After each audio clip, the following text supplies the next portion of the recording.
আমাদের বাড়ি হলো দুর্গাপুর হরিপুর। ওখানে একটা খ্রিস্টান মিশনারি ছিল।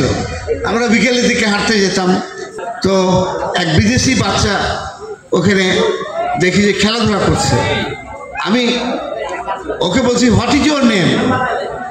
তখন ওই খ্রিস্টান ছেলেটা, ছোট বাচ্চাটা বলছে, আমি যদি না কইবে শালা।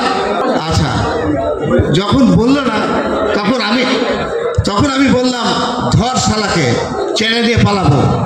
যে বাবা গো বাবা, আমাকে ধরতে এসেছে, ধরে নিয়ে পালাচ্ছে। এটা গেল একটা ঘটনা। আরেকটা ঘটনা, আরেকটা ছোট্ট ভাই, ছোট্ট। আচ্ছা ঠিক আছে, আরেকটা ঘটনা, ওই যে পান্তা ভাত খেত, অন্ধকার থাকতে পান্তা ভাত খেতে গেছে। তখন ওখানে অনেক জিনিস, লাল লাল জিনিস ভাসছে ভাতের মধ্যে। তো বলছে, আরে শালা, বলে টিপা খা, মরিচ তো। তারপরে ওই মরিচ মনে করে তেলাপোকা ভাসছে, দেখতে পাই অন্ধকারে তেলাপোকা ঢলে ঢলে খেয়ে তারপরে বমি হওয়া শুরু হয়েছে। এই দুটা ঘটনা। ধন্যবাদ। আমাদের সময় খুবই কম, কারণ